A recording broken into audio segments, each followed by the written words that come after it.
tocar-nos sem compaixão, tira a gente desta prisão. Arroz duro, feijão sem sal, e mais atrás vem um macarrão, parece goma de engomar roupão.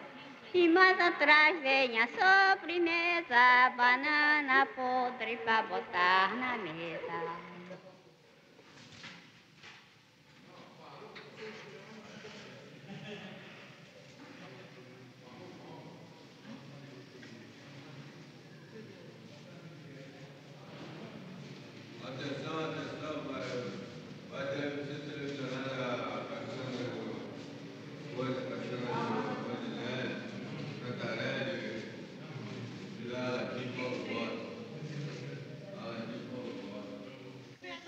Que nós somos muito mais gente do que vocês. Poxa, gente, vocês esquecendo de nós aqui no hospital. Pessoas inválidas, precisando de chinelo, precisando de sapato para vestir. Eu não falo por mim, que a minha matéria não precisa de nada. Eu vivo do Espírito Santo de Deus. Eu vivo das minhas coisas que Deus me deu. E não, sim, do meu inimigo, que é os povos, que é a nação, que destrói, que mata, que haver guerra. Para aqui, mas no Brasil nunca haverá guerra, porque nós temos país.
A história do Museu de Imagens do Inconsciente é uma história singular.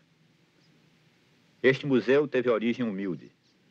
Nasceu na seção de terapêutica ocupacional do Centro Psiquiátrico Nacional, no Rio de Janeiro, organizada pela doutora Nise da Silveira, em 1946.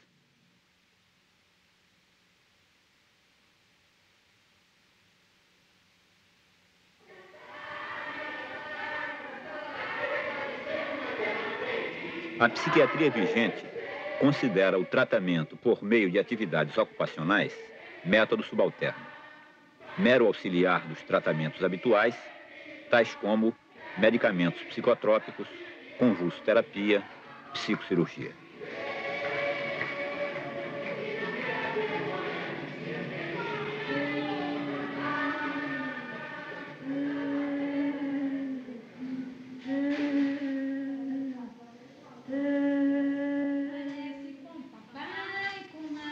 A terapêutica ocupacional, num amplo sentido, não visa a produção de utilidades para o hospital, mas tem por meta encontrar atividades que sirvam de meios individualizados de expressão. De fato, o museu surgiu dos ateliês de pintura e de modelagem instalados em situação de igualdade ao lado de vários outros setores ocupacionais: encadernação, marcenaria, trabalhos manuais femininos, costura, música, danças folclóricas, recreação, etc.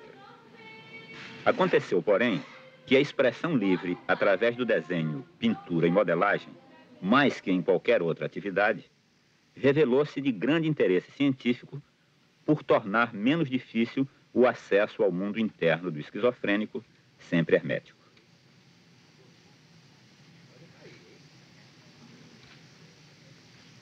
Daí nasceu a ideia de organizar-se um museu que reunisse as obras criadas nesses setores de atividade, a fim de oferecer ao pesquisador condições para o estudo de imagens e símbolos e para o acompanhamento da evolução de casos clínicos através dessa expressão espontânea.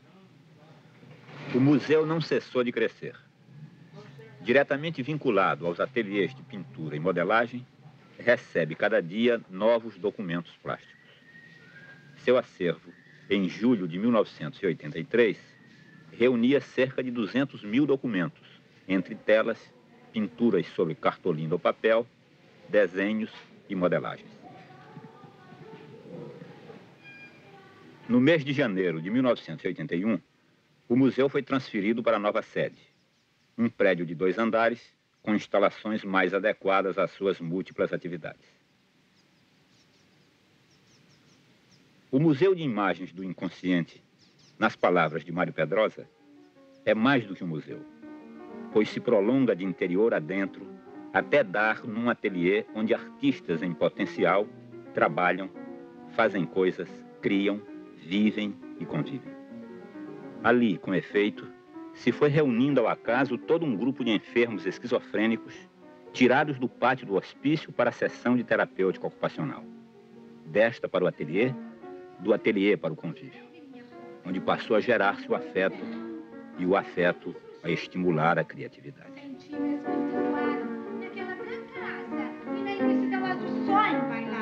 A obra infinita era um belo Jesus, de nuvem caminhante, o arco-íris, mensageiro da paz. As suas cores relembram, verde, amarelo, azul, da cor de anil. Nasceu Jesus, nasceu Jesus, nasceu Jesus.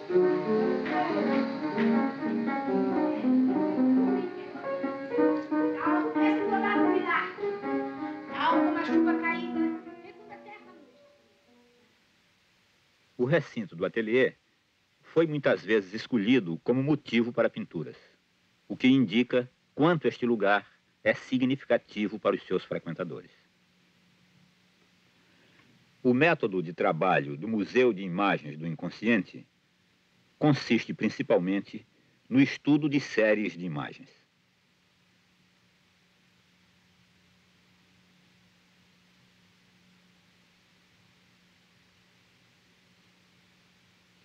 Pinturas de um mesmo autor, tal como os sonhos, se examinadas em séries, revelam a repetição de motivos e a existência de uma continuidade no fluxo de imagens do inconsciente.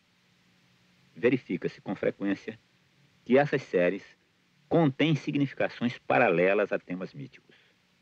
Isso porque a peculiaridade da esquizofrenia reside na emergência de conteúdos arcaicos que configuram fragmentos de temas míticos. Essas pesquisas de paralelos mitológicos têm importância tanto teórica quanto prática. A tarefa do terapeuta será estabelecer conexões entre as imagens que emergem do inconsciente e a situação emocional que está sendo vivida pelo indivíduo.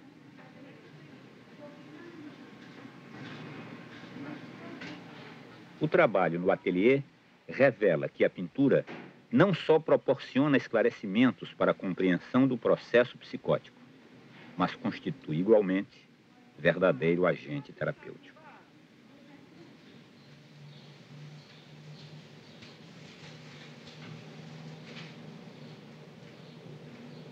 Retendo sobre cartolinas, telas ou no barro fragmentos do drama que está vivenciando desordenadamente, o indivíduo dá forma às suas emoções, despotencializa figuras ameaçadoras.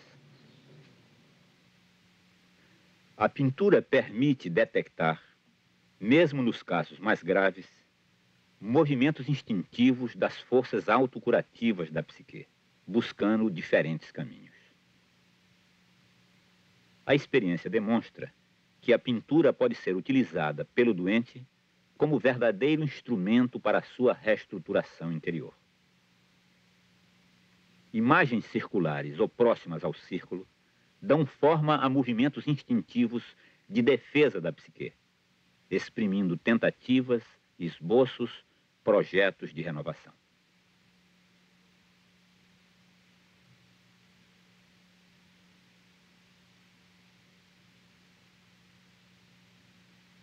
Habitualmente, a psiquiatria se detém apenas na miséria do aspecto externo do esquizofrênico, não mostrando interesse pelas imagens que exprimem suas sofridas vivências internas, ou pela maneira como ele sente o hospital psiquiátrico e seus tratamentos.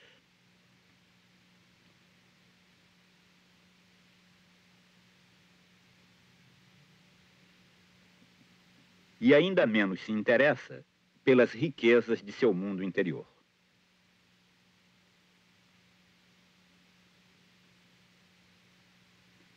Com a ajuda das pinturas, descobrimos novos insights na vida psíquica dos esquizofrênicos e a prova da existência de uma pulsão criadora que sobrevive mesmo quando a personalidade se dissocia. Sem enxergar esse fator criativo inerente à psique, a psiquiatria tradicional continua falando de embotamento afetivo, deterioração, demenciação. O trabalho realizado no Museu de Imagens do Inconsciente aponta, portanto, para a necessidade de uma reformulação dos serviços médicos e da atitude da sociedade face a esses doentes, e para uma radical mudança dos tristes lugares que são os hospitais psiquiátricos.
A observação clínica de Fernando descrevia-o um indivíduo desligado do mundo exterior, sempre de cabeça baixa, em quase completo mutismo.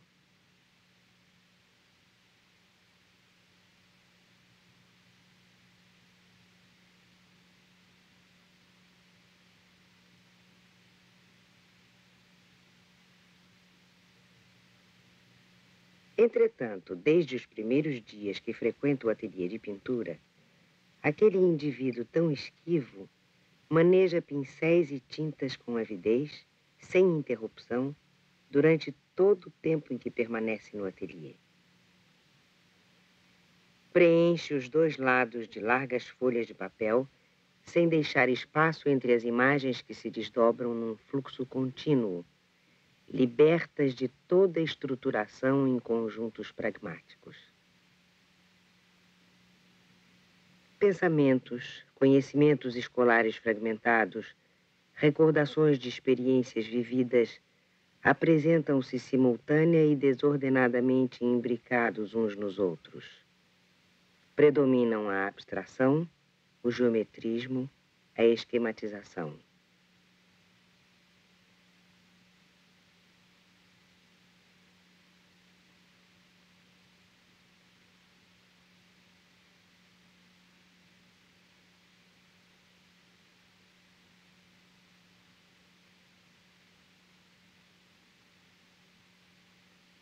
Os psiquiatras habitualmente atribuem estas características a um processo regressivo que iria da desumanização, não figurativismo, estilização, geometrismo, até a dissolução da realidade.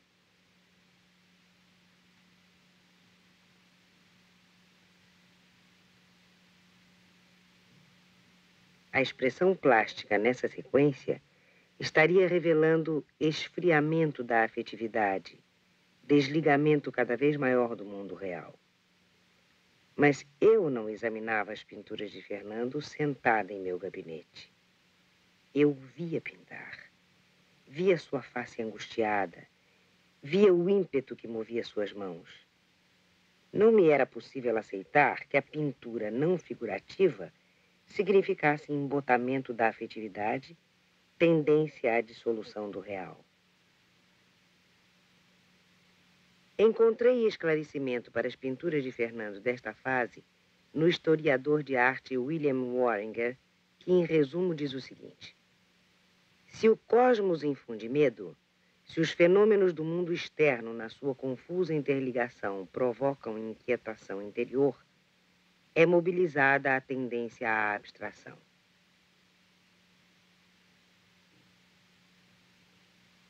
A arte virá retirar as coisas desse redemoinho perturbador. Por meio de processos de abstração, o homem procura um ponto de tranquilidade e um refúgio. E quando o mundo parecerá mais hostil que na vivência de estados do ser ditos estados psicóticos? As pinturas de Fernando indicam um recuo diante da realidade externa vivenciada ameaçadoramente, assim como o medo da realidade interna, talvez ainda mais perigosa.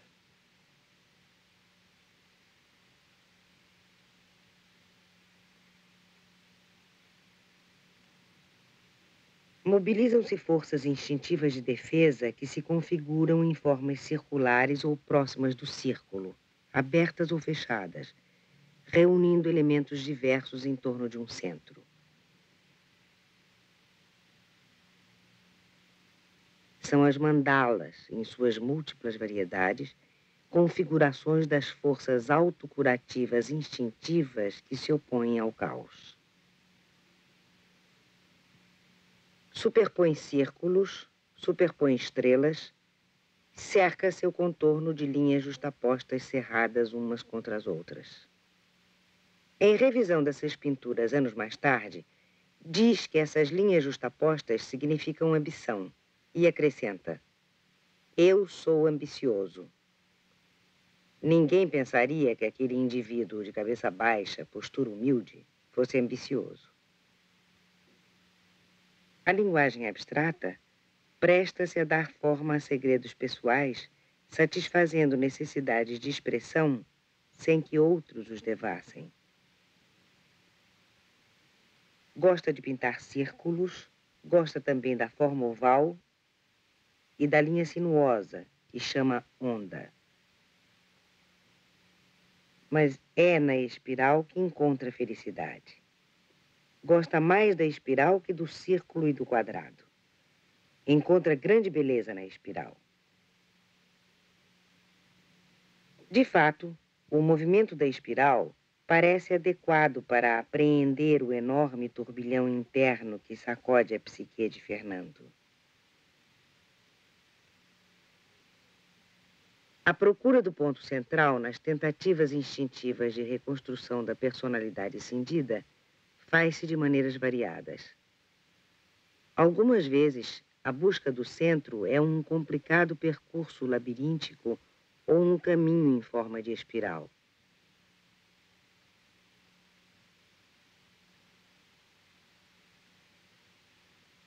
Ele recorre ao geometrismo em esforços instintivos para apaziguar tumultos emocionais, buscando refúgio em construções estáveis. Note-se também que o geometrismo de Fernando não tem a rigidez característica das figuras geométricas construídas por outros autores. É quase sempre um geometrismo impregnado de dinamismo, do tipo do geometrismo sensível, quente, descrito por alguns críticos de arte moderna. Fernando faz com as mãos o gesto de encaixar uma coisa na outra e diz: o geométrico ajuda a juntar as coisas. Muitas vezes ele recomeçará a luta contra o caos por meio do geometrismo, ora ganhando, ora perdendo terreno.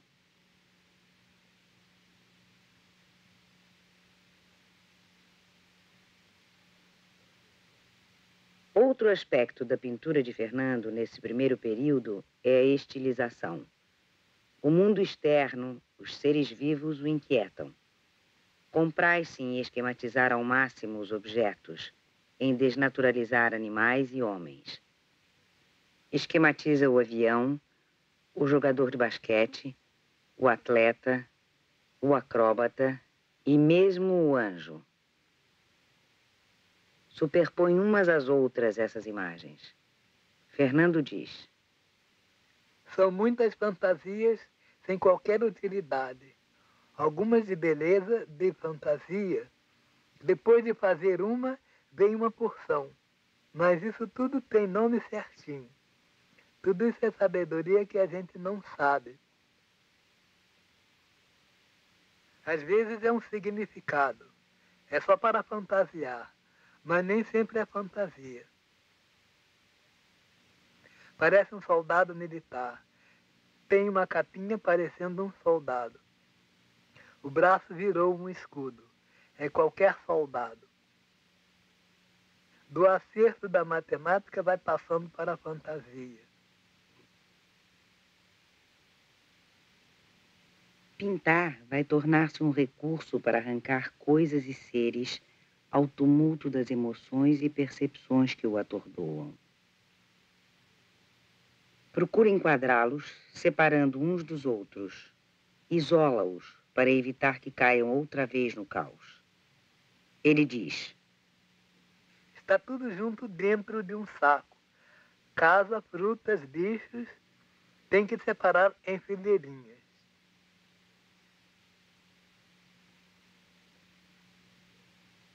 O ambiente no ateliê de pintura é acolhedor. O mundo já não parece tão hostil. Poderá agora ser mobilizada a outra constante da psique oposta à abstração, isto é, a tendência ao naturalismo. Tendência, segundo Wöhringer, tão instintiva quanto a tendência à abstração. Esta tendência busca contato com as coisas e seres vivos do ambiente.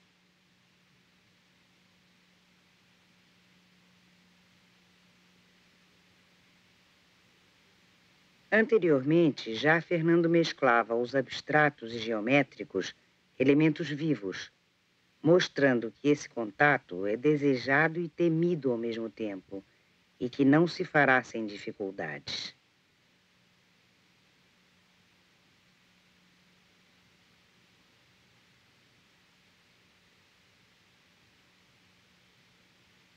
Surgem paisagens, árvores exuberantes, casas, templos, mergulhados numa atmosfera onírica.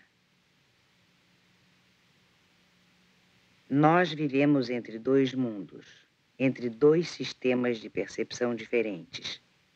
Percepção de coisas externas, por meio dos sentidos, e percepção de coisas internas, por meio das imagens do inconsciente. Mas na condição psicótica, esses dois sistemas de percepção muitas vezes se interpenetram.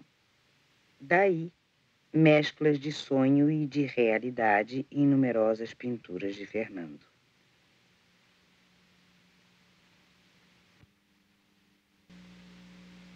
Ele imagina a cidade de fadas, com suas pequenas casas de teto de goiabada, portas e janelas de chocolate, situadas entre um lago azul e arranha-céus representados esquematicamente.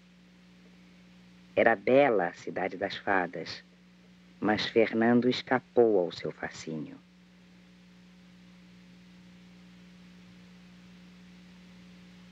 Continuou sua busca de terras mais firmes.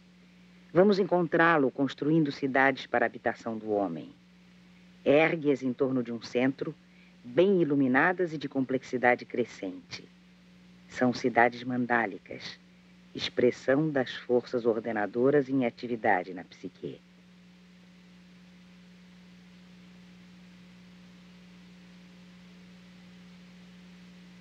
Prossegue o processo rumo à realidade. Começa um novo período na sua pintura. Antes não lhe importava a situação que os objetos ocupassem no espaço. Súbito surpreende pintando mesas e bandejas onde coloca adequadamente coisas diversas.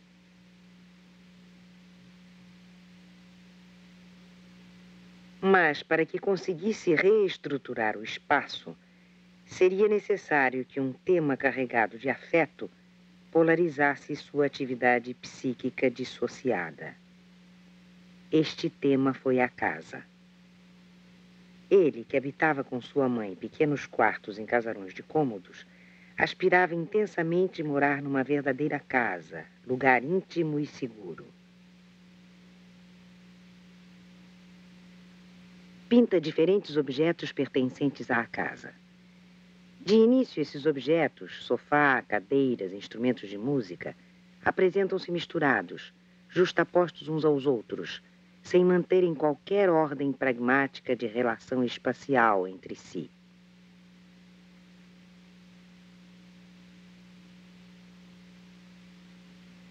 O tumulto de emoções que abalou a psique de Fernando desestruturou as demarcações da área espacial construída pelo ego consciente. Tomado de vertigem, ele busca o espaço cotidiano. Será uma luta difícil e lenta.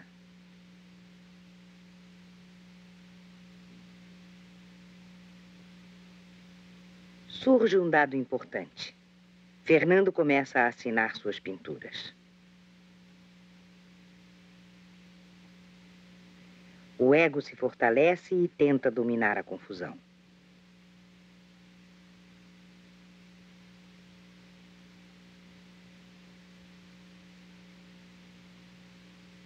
Diante de uma tela onde móveis e outros objetos acham-se confusamente misturados, Fernando diz: É um cantinho da sala. Se estiver grande, a gente vai se perder.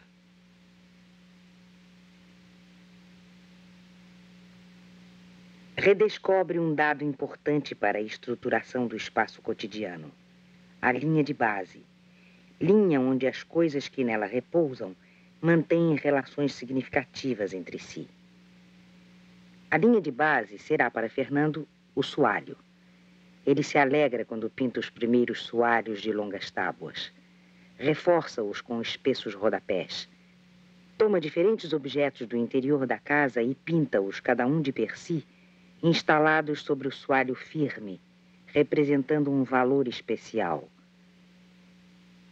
Fernando diz, referindo-se ao candelabro: A gente vai aprendendo de ano em ano, uma coisa é separada da outra.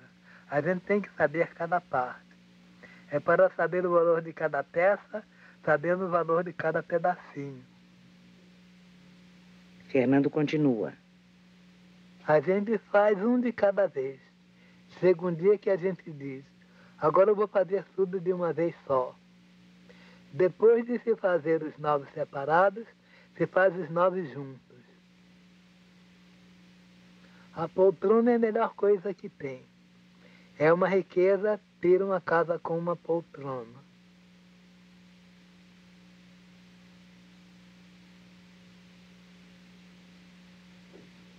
Depois de muitos tateamentos, consegue organizar o espaço onde mesa e piano estão situados corretamente.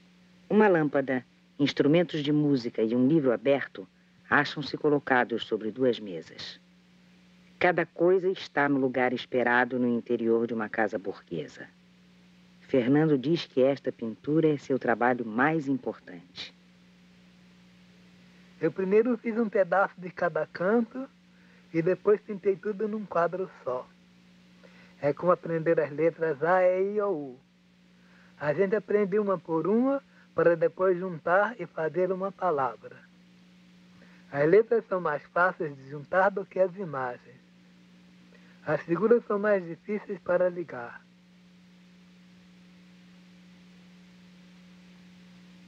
Embora nesta tela móveis e objetos estejam muito próximos uns dos outros, há, porém, entre eles algum espaço livre e dispõem-se segundo critérios coerentes e pragmáticos. É a sua obra preferida, a mais importante, segundo afirma. Se o artista se compraz em explorar novas dimensões espaciais, traz sempre consigo, graças ao ego intacto, a passagem de volta ao mundo prosaico do homem comum.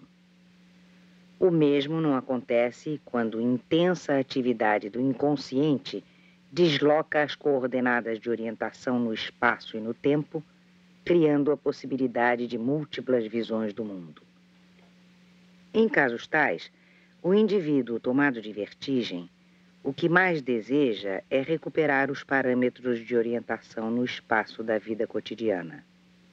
Por isso, Fernando dá tanta ênfase aos soalhos, às mesas, como suporte dos objetos.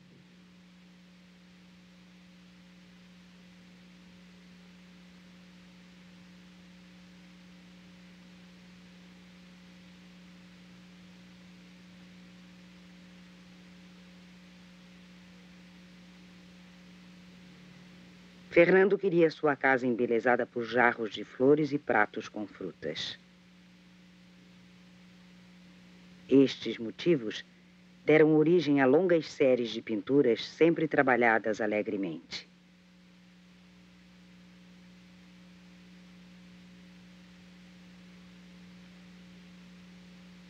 Surge algo novo na pintura de Fernando, uma janela aberta.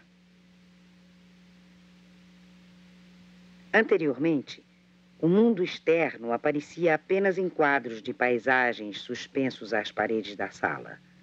Agora, o autor revela quanto lhe é difícil esta abertura para o mundo exterior. É a janela aberta vendo a paisagem. Foi um dia de sorte.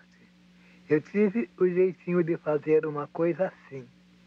Foi um dia num ano. Num dia a janela abre, mas dá muito trabalho. Geralmente eu faço a janela fechada. É porque às vezes não dá tempo. Eu não estou com vontade, não estou interessado. Eu não posso saber como é que foi. A casa de Fernando jamais existiu. Foi uma casa onírica. Ele não a sonhou vista de fora. Imaginou-a no interior à semelhança das casas ricas que frequentava com sua mãe.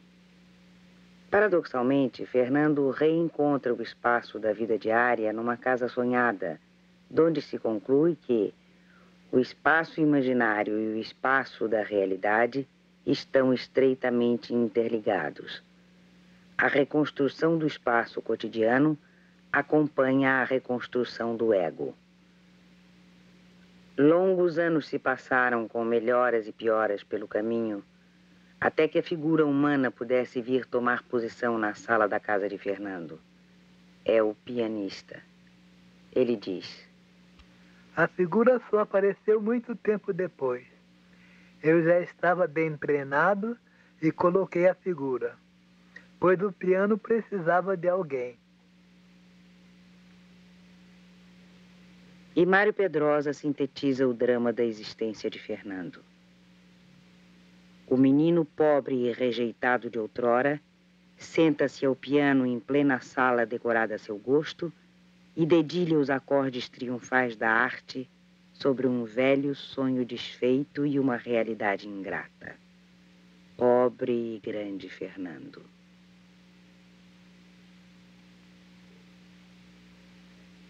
Compreende-se que o tema da casa haja polarizado tão intensamente o interesse de Fernando. O menino pobre habitava junto com a mãe, modesta costureira, promíscuos casarões de cômodos. Nasci na Bahia, no arrabal da Estrada da Boiada, o Oratu. Não sei. Tive uma irmã Clarinha. Mamãe mudou-se. Eu dormia no berço. Ela se mudou para a capital. Não pode mais ficar no berço, vai para o colo.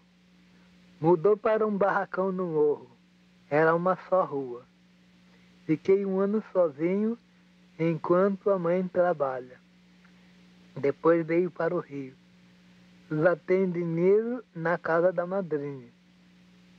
Tinha 4 anos quando sua mãe foi trabalhar como costureira na casa de uma família em Copacabana. Ele era ainda amamentado, e sua mãe, para levá-lo consigo e comover a patroa, fazia dele muito pequenino. Recusava os alimentos e só queria o seio, a melhor coisa do mundo. Sua mãe era sua namorada, sua paixão, mas ela o abandonava, querendo que ele não mamasse mais e comesse os outros alimentos. Quanto mais demorava, mais eu aprendia, perdendo meu mundo, o mundo de mamar.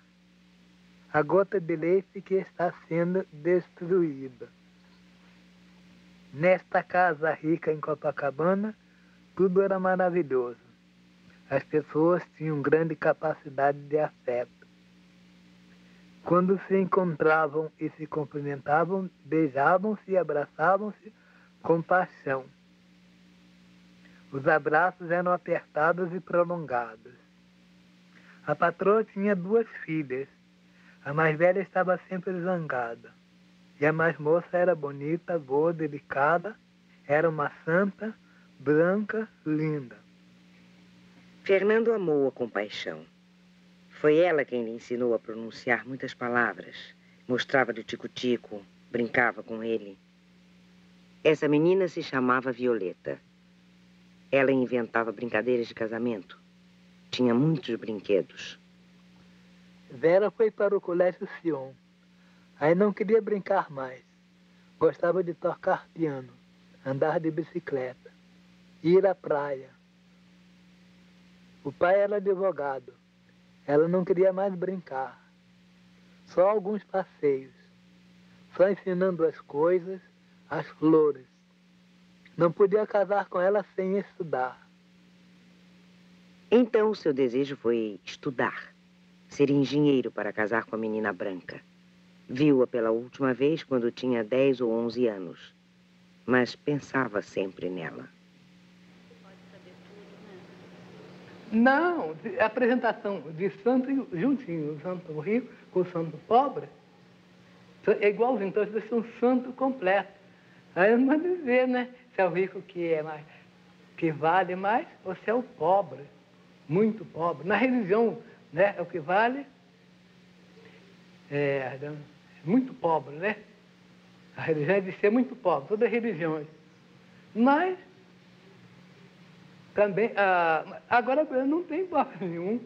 Todos são, tudo certinho, está no rico. Os pobres não tem, né? Bom, desde que eu nasci, né? Para ir na primeira comunhão tem que se enfeitar de muita fita bonita, então senão não vai lá não. Não passa nem na rua.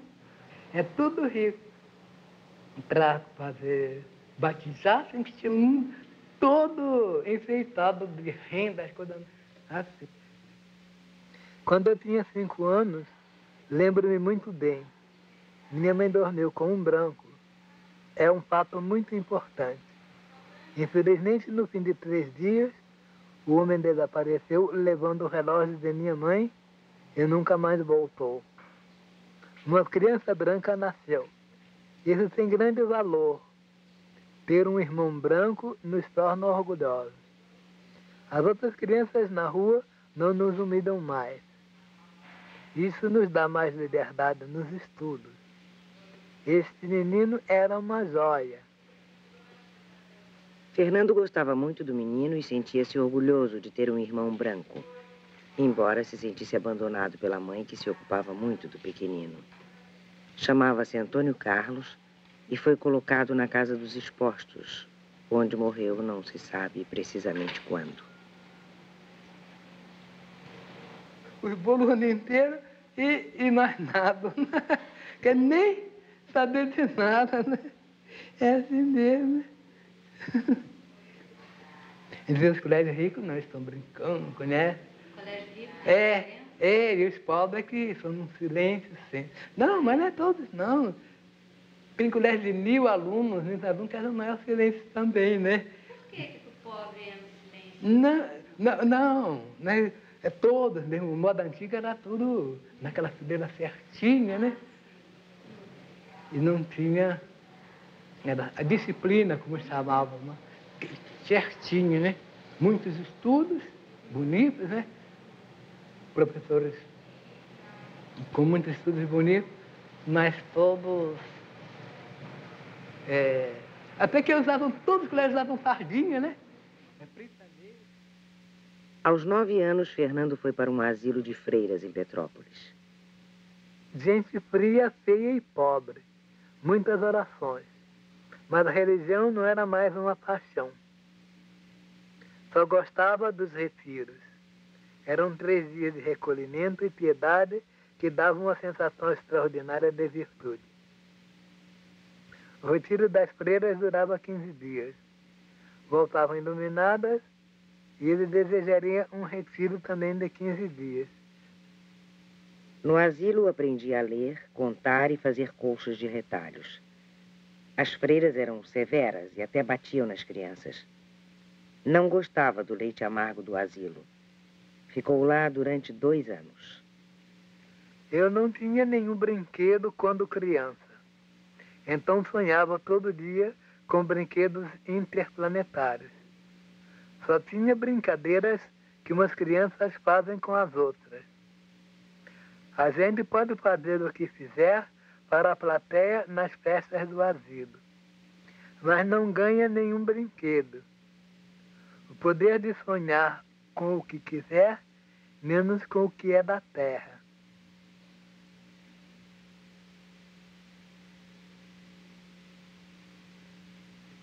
Mais tarde, já internado no hospital do Engenho de Dentro, diante de uma pintura feita por ele de um trevo de 4 folhas, diz: O trevo de 4 folhas representa a felicidade.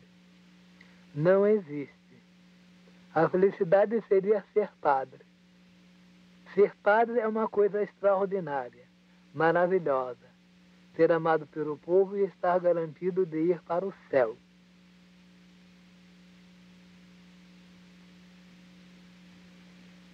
Fez os cursos primário e ginasial no Rio, em escolas públicas, obtendo sempre os primeiros lugares. Frequentou também uma escola profissional e estudou um pouco de taquigrafia. Sinais de taquigrafia vêm a aparecer depois nas suas pinturas abstratas. Quando era menino, as garotas fugiam dele. Namorava só na imaginação. Sua mãe lhe ensinou a namorar. Ela lhe aconselhava a namorar as meninas mulatas de cabelos encaracolados. Em um clube operário em Laranjeiras, as meninas o evitavam porque era preto e não sabia dançar. Sentia-se fracassado. No hospital, pintou um quadro que representa crianças brancas, mulatas e pretas brincando juntas. Fernando comenta: Isso só é possível na imaginação. Na vida real, nunca acontece. Fernando aprendia melhor e mais depressa que os meninos brancos, filhos das patroas de sua mãe. Mas Fernando comia na cozinha das casas ricas. Era marginalizado pelos colegas brancos, seja por inveja que tinham de sua inteligência superior, seja por ser pobre, mal vestido, mulato.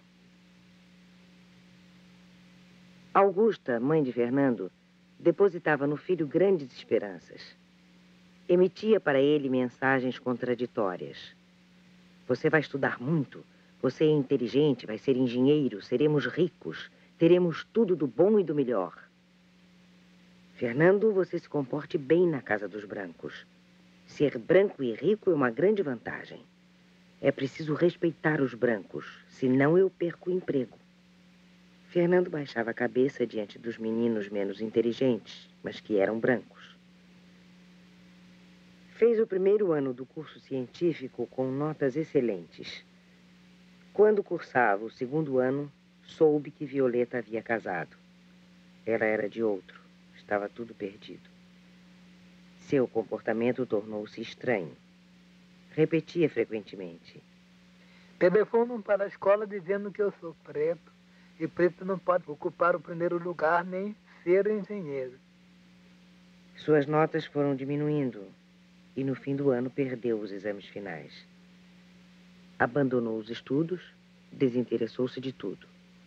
Durante meses permaneceu em quase completo mutismo, inativo. Desprezou os cuidados corporais, passando a andar sujo e descalço. Fernando tem um gesto de rebeldia, o único de sua vida. Banha-se nu em Copacabana, luta com policiais. É preso por ofensa ao pudor e desacato à autoridade. Fica preso durante 6 meses, mas verificados sintomas de distúrbio psíquico, é enviado para um manicômio judiciário, de onde será removido para o centro psiquiátrico. Faz aí tratamento pela insulina e eletrochoque, sem mudança da situação psicológica. É com tais tratamentos que a instituição psiquiátrica pretende curar a psique cindida em decorrência do terrível drama vivido por esse homem. Esse drama não interessa à psiquiatria tradicional, que se satisfaz em procurar remover sintomas por métodos violentos. Em julho de 1949, Fernando teve a chance de vir frequentar o ateliê de pintura da seção de terapêutica ocupacional. Abrem-se para ele novas perspectivas. Voltemos ao tema da casa. Este tema é bruscamente interrompido quando Fernando pintava a série de frutas sobre pratos. O último quadro dessa série representa genipapos.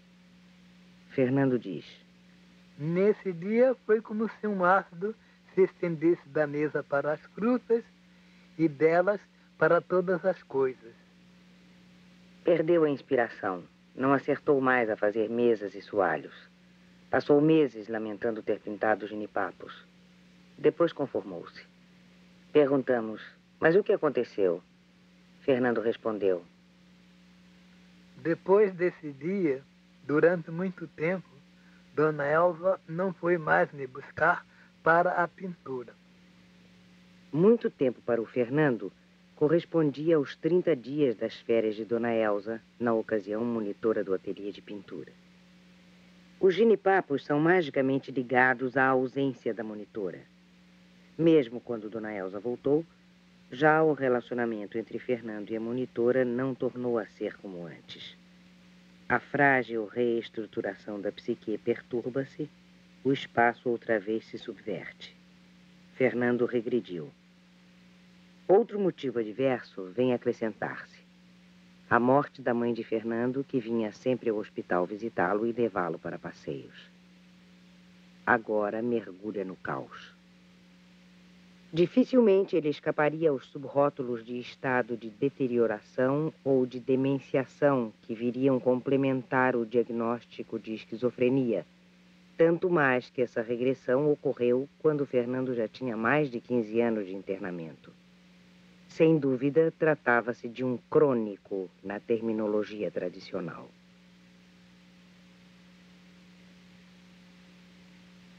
Quando é grave a desordenação da psique, o próprio corpo vivencia desmembramentos e a imagem corporal perde sua unidade. A pintura permite que se torne visível este estranho fenômeno. Na pintura de Fernando, veremos o corpo desdobrado, partes que o constituem separadas, a face se decompondo. Destaca os olhos, nariz, boca e escreve-lhes os nomes.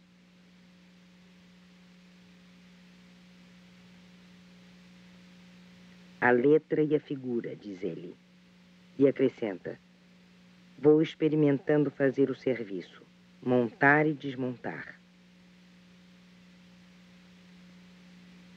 Mostra uma pintura. São os ossos da cabeça, com certeza. Tem algum osso na cabeça que depois é pena partir. Outros ossos, o peito, as juntas, faz uma coisa ou outra. Não é fácil fazer o resto.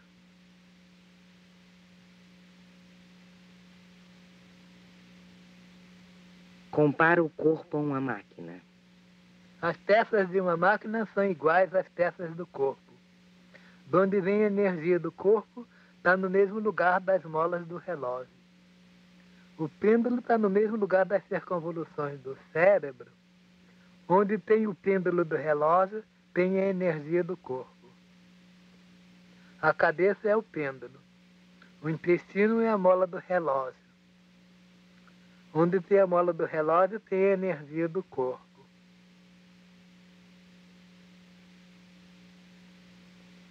O corpo vacila. Será preciso dar-lhe apoio. Essa pintura é um significado melhorado. É um significado de afirmação. Na hora em que está pronta, a figura bota a raiz para segurar as coisas.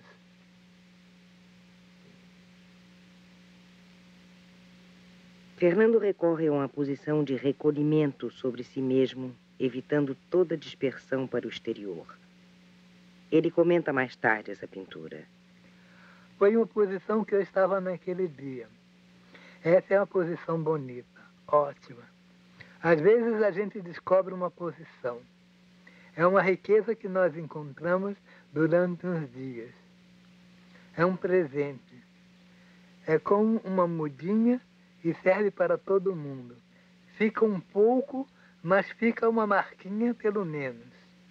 É um consolo. Serve também ficar sem nada. Outra imagem fortemente introvertida.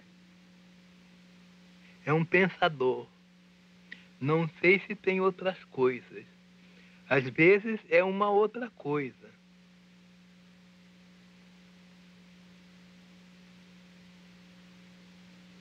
São múltiplos os caminhos que as forças autocurativas percorrem instintivamente em tentativas de reestruturação da psique. Agora, imagens pintadas por Fernando vêm oferecer a oportunidade extraordinária de verificarmos a utilização da pintura como meio de defesa quando é grande o tumulto de pensamentos e emoções. Uma série de pinturas feitas em dias quase consecutivos nesse período de grande regressão mostram de um lado o caos e do outro lado a mão esquerda com a palma voltada para cima que ele podia olhar enquanto pintava. E a partir das linhas de sua própria mão, ergue no espaço a construção ainda insegura de figuras geométricas. Tomou como base essas linhas para construções geométricas cuja função será opor-se ao caos. Mas tais emergências de forças de defesa da psique não se mantinham por muito tempo. Rápido mergulhavam na grande dissociação. Fazia-se necessário algo mais forte para segurá-las e dar-lhes apoio.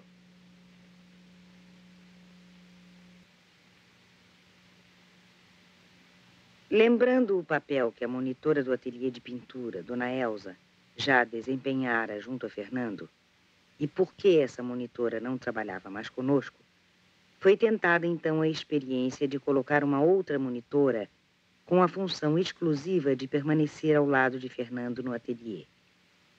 A monitora não intervinha, não opinava sobre as pinturas. Apenas ficava ali, silenciosa, numa atitude de interesse e simpatia por qualquer coisa que ele fizesse, mesmo suas espessas garatujas. Durante mais de um mês, a situação não se modificou. Fernando fazia apenas garatujas. Mas súbito, começa a retirar do caos um novo mundo. As primeiras formas que emergem do caos, num canto de página garatujada, são pequenos círculos e hexágonos que logo se definem como cerejas. Cada dia, quando chega do tumulto anônimo da enfermaria, a primeira pintura é sempre caótica. Mas agora os traços são lançados com violência, traduzindo grande carga emocional.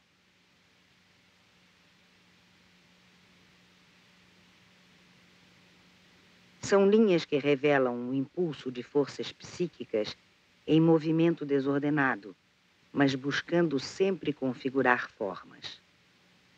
A presença da monitora catalisa o processo ordenador. Do caos, para surpresa nossa, surgem elementos japoneses dos quais as cerejas foram o prenúncio. Surge no ângulo superior esquerdo do papel coberto de garatujas uma forma que Fernando diz ser o penteado da japonesa.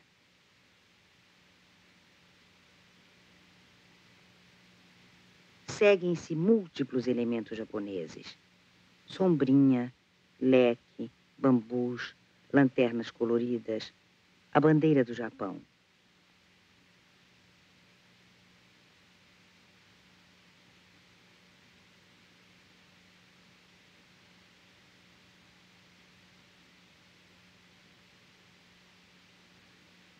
Aos poucos, a figura das japonesas ou da japonesa tornam-se mais nítidas, mais bem estruturadas, com crisântemos decorando o vestido, sombrinhas e leques.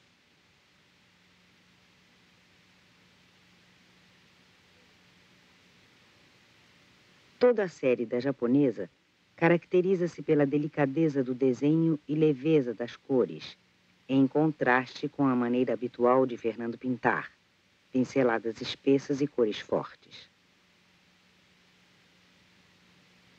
Esta temática parecia estranha, mas logo se esclareceu quando Fernando disse à monitora que ela parecia uma japonesa.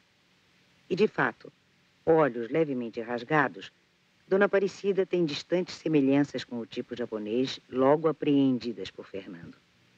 Distantes, mas suficientes para ajudá-lo a transpor ao outro lado do mundo, o Japão, a inacessível mulher amada que estava tão perto.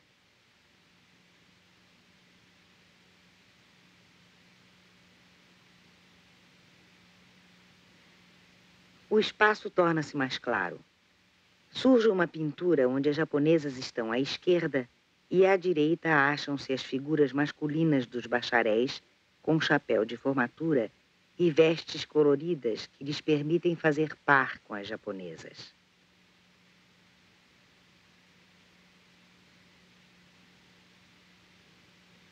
Súbito, interpõe-se na série da japonesa a pintura Violetas. Por que essas violetas? É uma história antiga que já foi narrada na vida de Fernando. Quando ele tinha 4 anos de idade, amou com muita paixão uma menina chamada Violeta, filha da patroa de sua mãe. Por que Fernando evocou em plena série da japonesa seu amor de infância? Vem outra pintura onde uma mulher aparece em trajes japoneses em meio a apetrechos de costura. É uma costureira, a mãe de Fernando. São assim evocados mãe e amor de infância.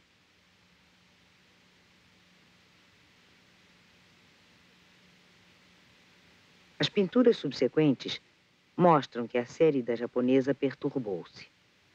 Algo terá ocorrido no relacionamento com a monitora. Possivelmente algo que o magoou. Pequenos indícios o denotam. Fernando retorna ao caos. As linhas são traçadas com impetuosidade e sob intensa emoção.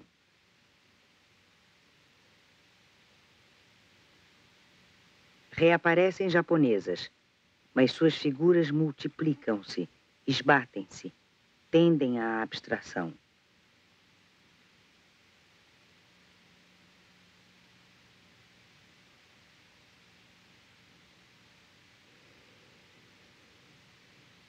Há ainda tentativa de reestabelecimento do contato afetivo que se revela na pintura de japonesas em torno de uma mesa de chá.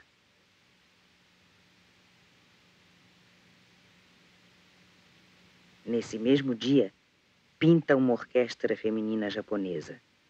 Mulheres e instrumentos acham-se tão próximos que se confundem. A série da japonesa interrompe-se com essa pintura.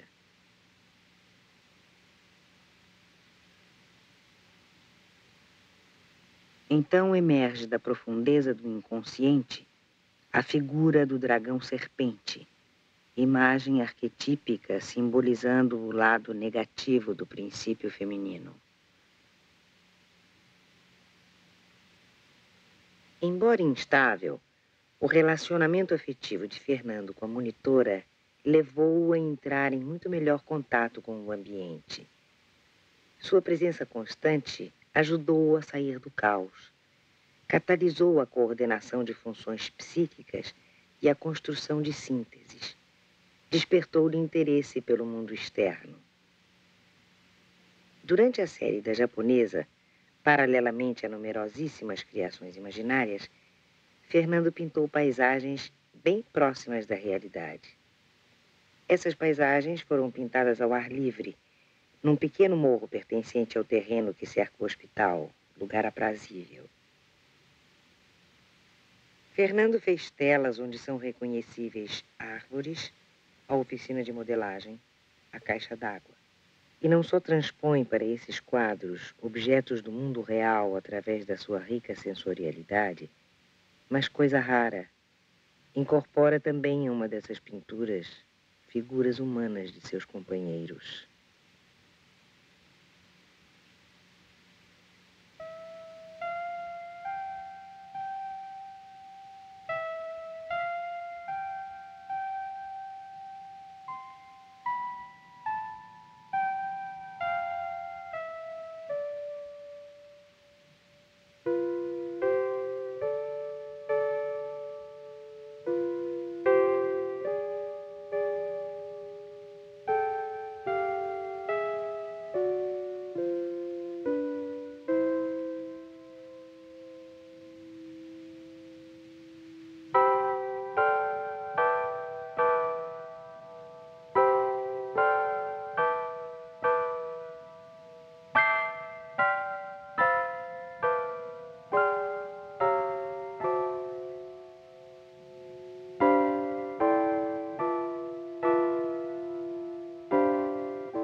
Referindo-se a episódio de sua infância, Fernando já havia falado do poder de sonhar.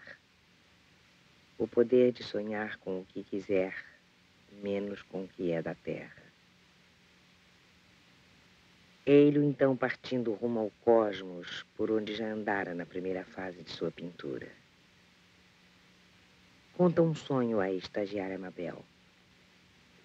Sonhou que estava pisando numa estrela em pleno infinito, que o fazia com muito cuidado e se sentia tão bem que era algo tão especial que ele não tinha vontade de sair.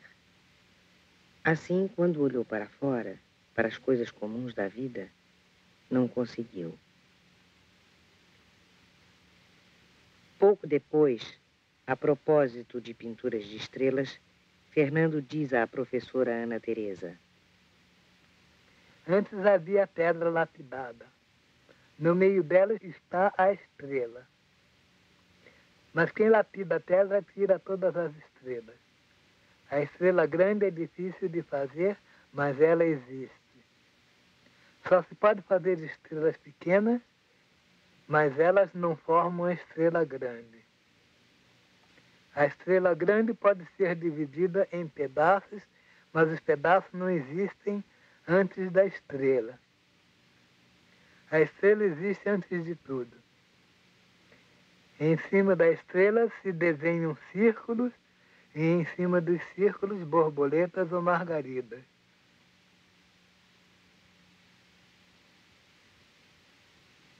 Fernando é subitamente arrancado a esse universo estelar. O hospital psiquiátrico, de quando em vez, resolve melhorar suas lamentáveis estatísticas e o caminho que encontra é dar altas mal discriminadas ou fazer transferências para hospitais de crônicos. Foi assim que, no dia 12 de agosto de 1977, aconteceu a transferência de Fernando para a colônia Juliano Moreira, sem que nenhuma comunicação houvesse sido feita ao setor de pesquisa do Museu de Imagens do Inconsciente onde a expressão plástica de Fernando vinha sendo acompanhada.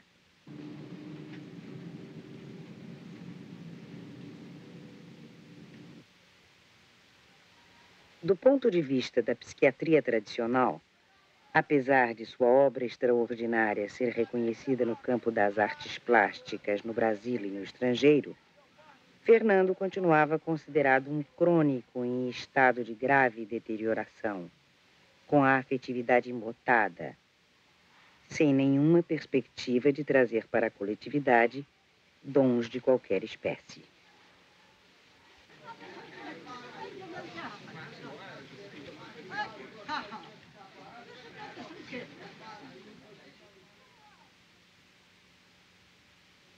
Por sorte rara, lhe foi aberta a porta de uma escola que existe na colônia. Uma professora acolheu-o com bondade e lhe deu condições para continuar pintando.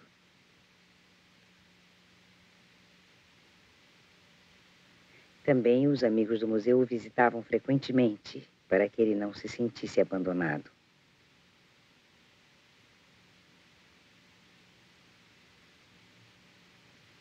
Fernando volta ao Centro Psiquiátrico de Engenho de Dentro em janeiro de 1979.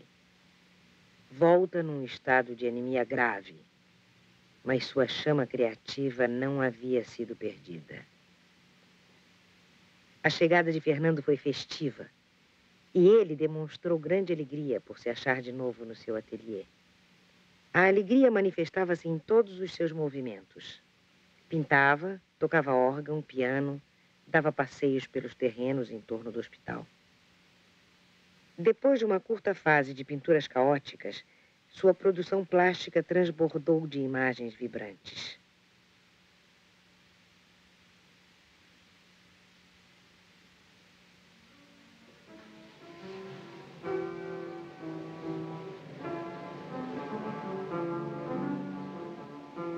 No dia em que chegou o piano à nova sede do museu, Fernando rapidamente pintou uma nova representação do piano e pianista.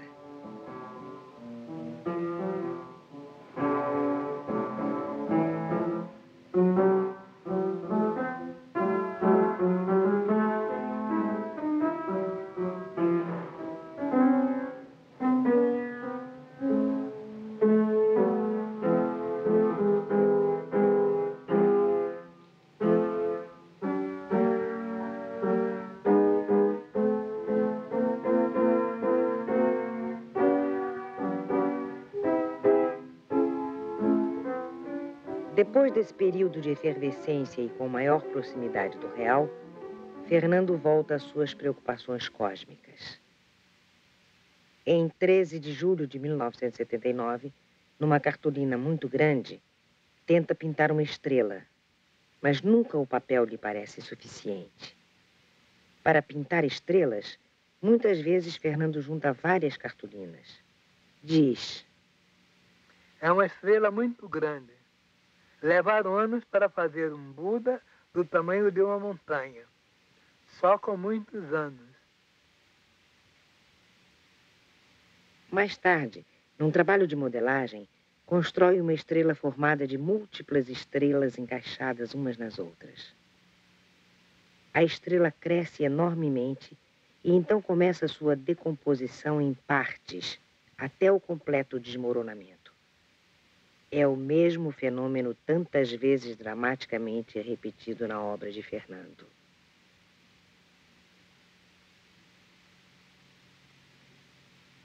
Esta situação encontra paralelo nos mitos abortados de criação do mundo, quando o Deus não consegue levar a termo seu empreendimento. O Deus destrói e retoma sua obra criadora até que alcance fazer um mundo que tenha condições de sobrevivência. Segundo tradição antiga, também o Deus do povo judeu criou vários mundos e os destruiu antes da criação do mundo que o agradou, o nosso mundo.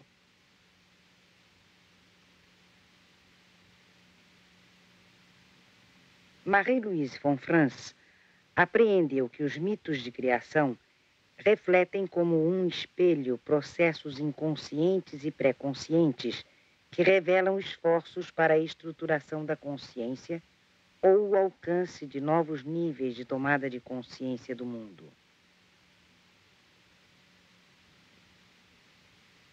Acrescenta que, muitas vezes, a erupção da esquizofrenia é precedida por sonhos, medos, visões de fim de mundo, de destruição cósmica.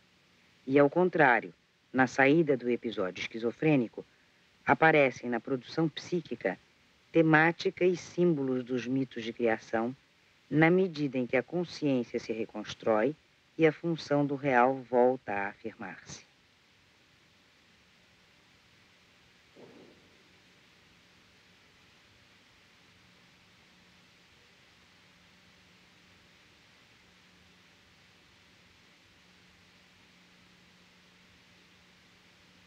Nas alterações que ocorreram na psique de Fernando, não aconteceram as graves cisões que ocasionam o avassalamento total do campo do consciente pela invasão de conteúdos emergentes da profundeza do inconsciente. Mas se o ego não se espatifou, teve sua capacidade de síntese perturbada.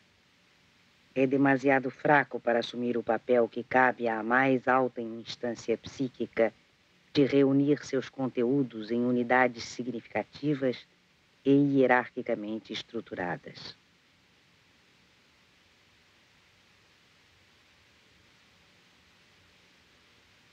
Fernando falhou em levar a termo a reconstrução de sua psique. Ele, antes da psicose, já era um indivíduo profundamente ferido na imagem que fazia de si próprio, sobretudo devido a condições sociais opressoras e a contradições que dilaceraram sua infância.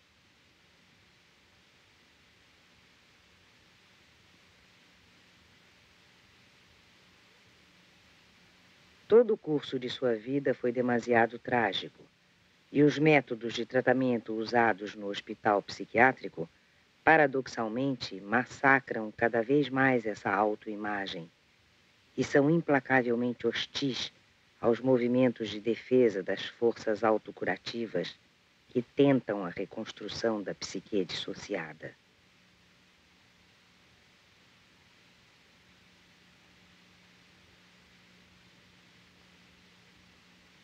O ateliê de pintura do museu, incrustado como um corpo estranho no contexto do conjunto hospitalar tradicional, foi insuficiente para dar o apoio necessário ao ego frágil. A obra de Fernando mostra que ele foi um demiurgo fracassado.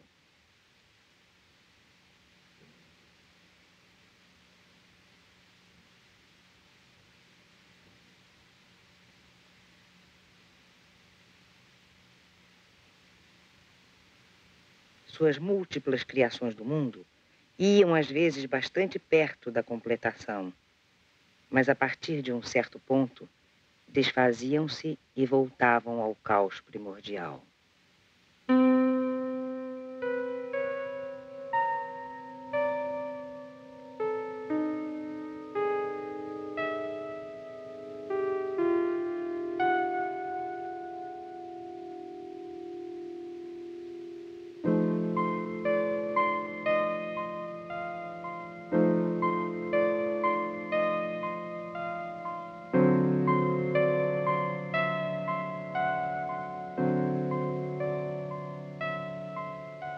Houve tempo em que quis ser engenheiro para casar com a Vera. Mas a engenharia não gostaria de estudar. O livro de engenharia é um monte de pedras, pedras e pedras. A caldeira é de tijolos sobre tijolos, tudo igual. Aí tira o mistério do mundo.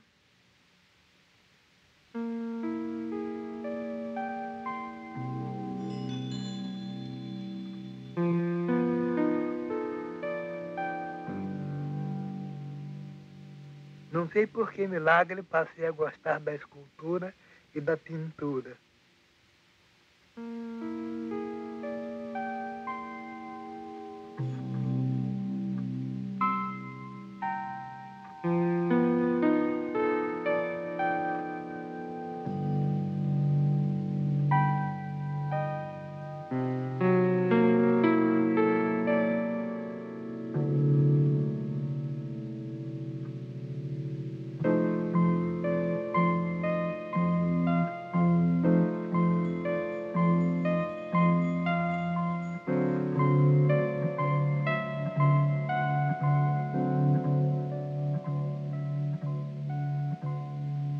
Nas suas constantes idas e voltas, teve, porém, Fernando o privilégio de exprimir o destino que lhe coube. O pintor é feito um livro que não tem fim.